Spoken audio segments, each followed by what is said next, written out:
Élèves et bienvenue dans le corrigé de l'exercice sur les ondes mécaniques. Donc c'est le sujet 2023 pour l'option sciences maths, mais je conseille à tous les élèves, même de SVT et bien sûr de PC, de faire cet exercice parce que c'est un exercice qui peut être aussi proposé pour PC ou bien pour SVT. Bien, l'exercice est le suivant. On va étudier la propagation d'une onde mécanique à la surface de l'eau. Donc, vous avez un bassin de hauteur H1. Ici, vous avez une autre partie où la hauteur va changer. Et la hauteur ici, c'est uniquement H2. Vous avez un émetteur. On va mettre un premier récepteur au point M et un deuxième récepteur au point N. Et on va étudier la propagation d'une onde qu'on va envoyer à la surface de l'eau. Et on vous dit que la vitesse de cette onde va dépendre de la hauteur. Donc, si ici vous avez une hauteur H1, l'onde va avoir une certaine vitesse V1. Arrivé au point M, la vitesse va changer. Et par conséquent, la longueur d'onde va changer. Pourquoi? Parce que la hauteur du bassin a changé.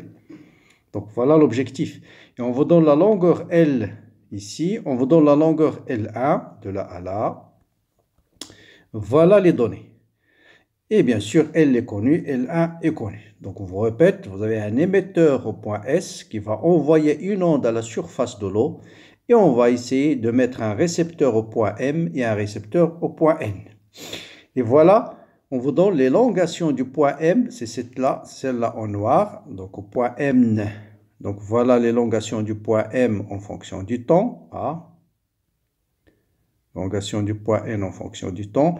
Et bien sûr, voilà l'élongation du point M, du point N plutôt. N, elle est celle-là. Donc, il va reproduire le même mouvement que du point M, mais avec un retard, bien sûr, qui correspond à la propagation ou bien le temps qu'on va mettre l'onde entre le point M et le point N. Bien.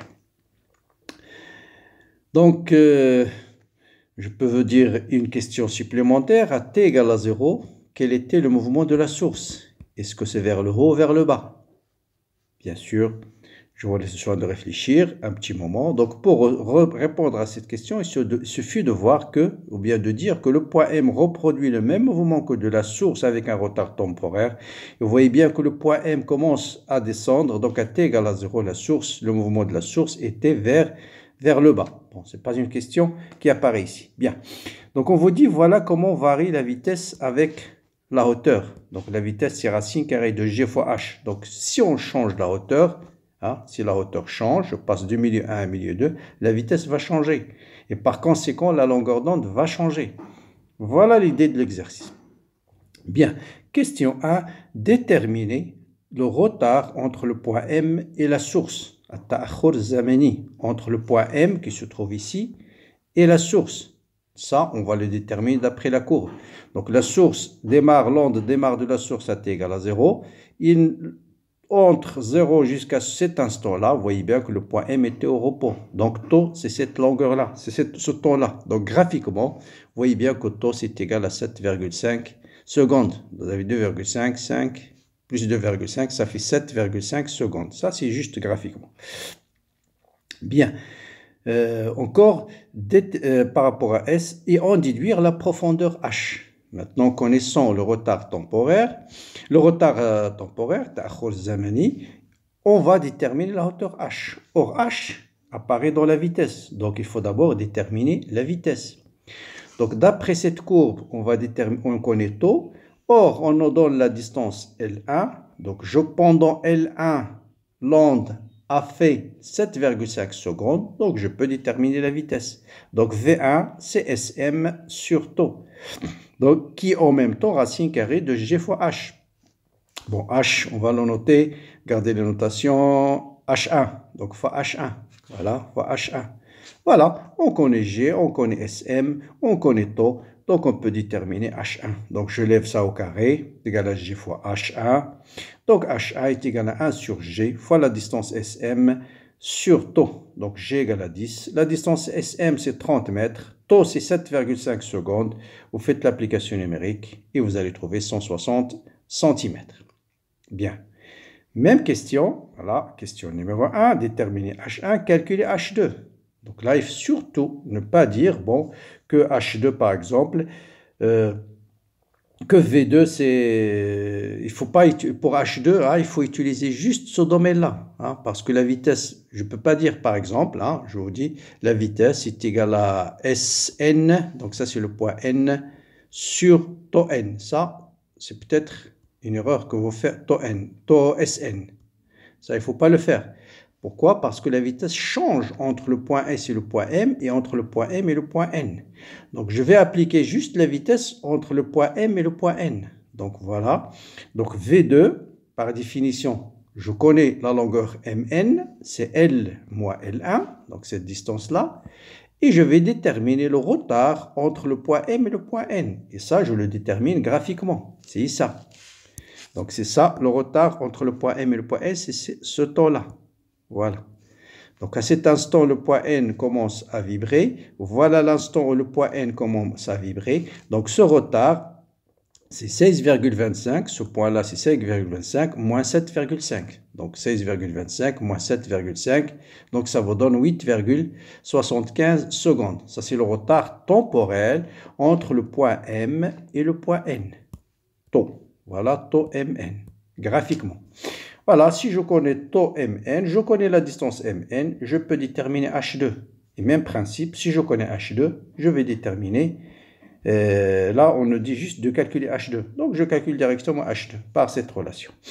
Voilà, si vous faites l'application numérique, vous allez trouver 1 sur 10 L moins L1 sur tau Mn qui est 8,75 secondes. Et bien sûr, là ça vous donne une valeur directe, c'est 40 cm. C'est clair. Troisième question, déterminer les longueurs d'onde dans le milieu 1 et dans le milieu 2. Donc, je connais les vitesses. Donc, on vient de déterminer les vitesses. On peut les déterminer. C'est racine carrée de GH1. V2, c'est racine carrée de GH2. On a calculé H1, on a calculé H2. Je connais la vitesse dans le milieu 1. Je connais la vitesse dans le milieu 2. Qu'est-ce qu'il nous reste? La période de la fréquence. Donc, ça, on va le déterminer graphiquement. Donc, vous voyez bien, je vais éliminer un peu, noircir. Donc, vous voyez bien que la période, c'est là, entre là et là. Ça fait combien? Ça fait 5 secondes. Donc, graphiquement, la période égale à 5 secondes. Voilà. Or, vous savez que la vitesse, c'est lambda sur t. Donc, lambda, c'est v fois t. Donc, v, c'est racine carrée de gh1 fois t. Je connais g, je connais h1, je connais la vitesse. Donc, ça vous donne 20 mètres. Même démonstration. h2, c'est v2 fois t. Bien sûr, la période où la fréquence ne change pas, c'est la vitesse et la longueur d'onde qui changent, et vous trouvez 10 mètres. Bien, voilà pour la question 3. Question 4, afin d'empêcher les petits de passer, on va faire une petite ouverture ici. Et on vous dit, cette ouverture, elle est très petite devant la longueur d'onde.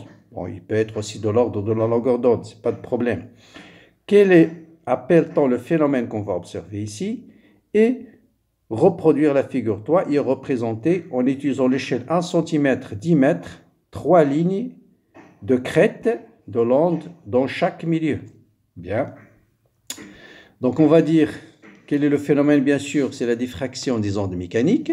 Bon, on vous dit juste de représenter les crêtes. Bon, je viens de lire le sujet de crête, donc vous allez représenter par exemple pour lambda 1, c'était combien lambda 1? Lambda 1, c'était combien? 20 mètres. Donc, on nous dit l'échelle, c'est combien? L'échelle 1 cm, 10 mètres, donc 2 cm. Donc, on va représenter des crêtes. Donc, 2 cm, ensuite 2 cm, ensuite 2 cm. Donc, ici, vous avez 2 cm. 2 cm. Donc, voilà les crêtes de l'onde. Arrivé ici, vous allez voir, bien sûr, un phénomène de diffraction. Et la même chose, l'angle, la distance entre deux crêtes, il faut le représenter avec une échelle de 2 cm.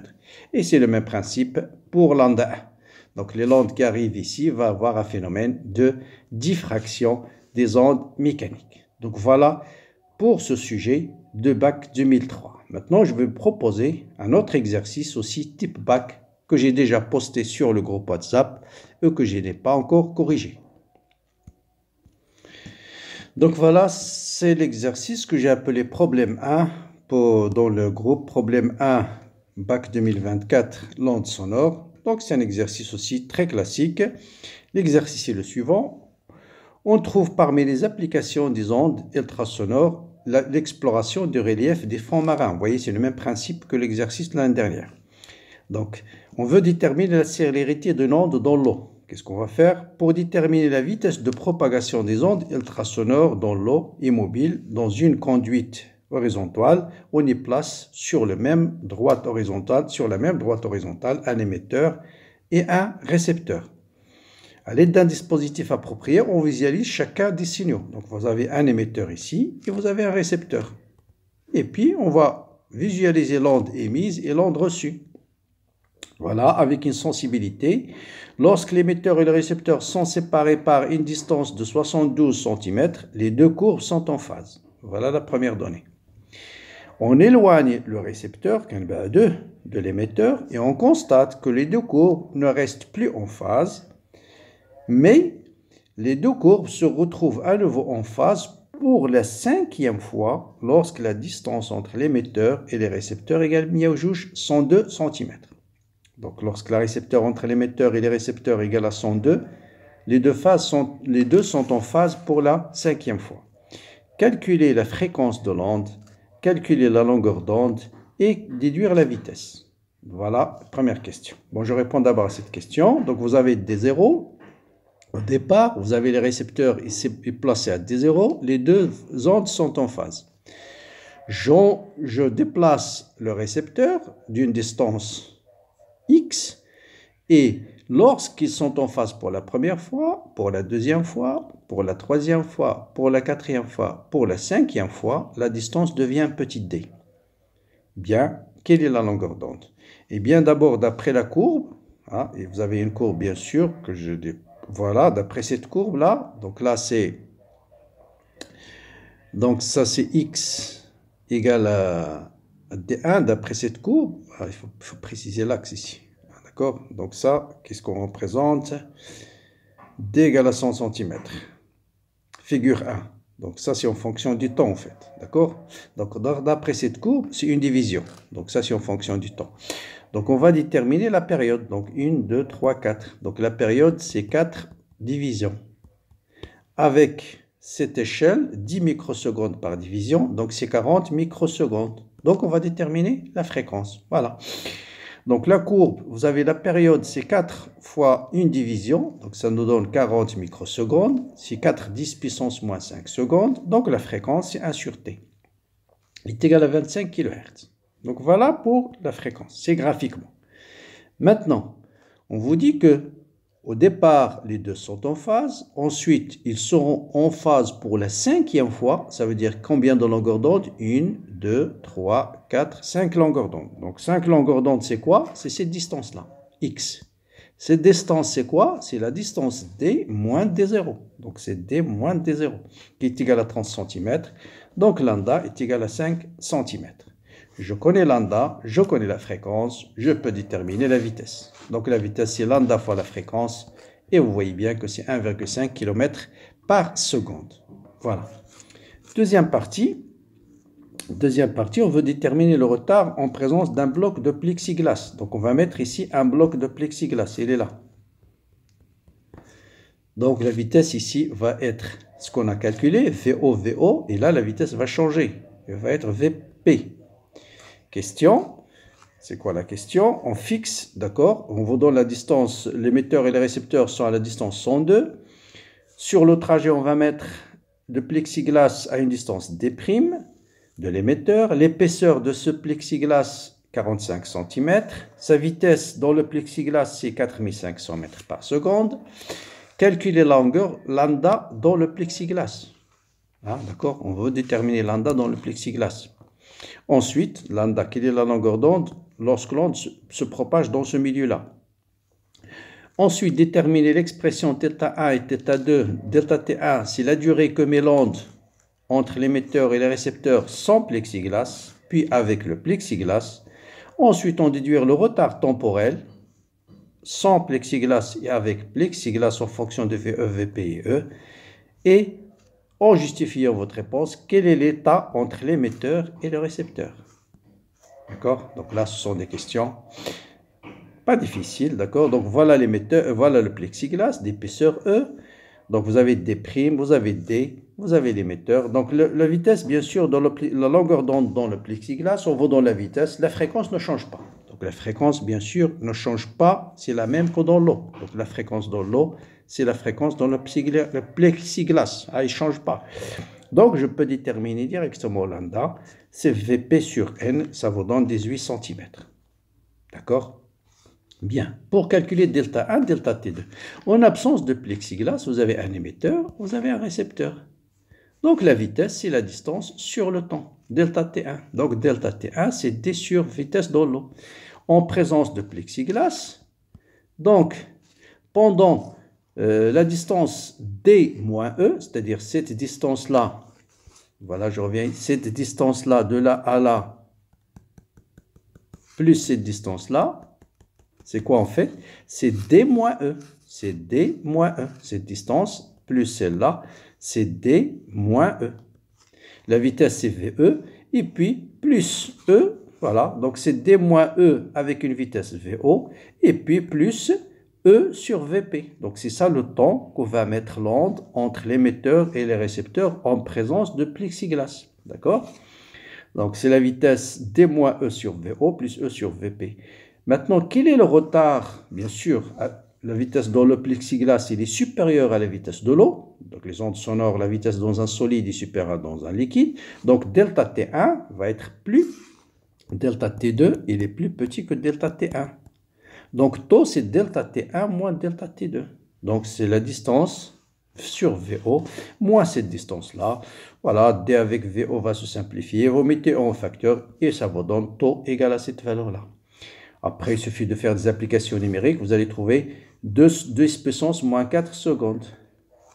Maintenant, pour répondre quel est l'état de vibration entre l'émetteur et les récepteurs, il suffit de comparer taux à la période. Et vous remarquez bien que taux, c'est 5 périodes. Donc les deux sont en phase puisque la distance, la durée entre les deux, c'est un multiple entier de période, c'est kT. Donc, l'état de l'émetteur et l'état de récepteur sont en phase. Donc voilà pour 2 exercices très intéressants, exercices type baccalauréat. Donc n'hésitez pas à les commenter, à les partager. Bon, je vois qu'il y a peu de gens qui regardent les vidéos, donc c'est pas motivant du tout. Donc essayez de les partager avec vos amis. Bon courage, bonne continuation et à bientôt.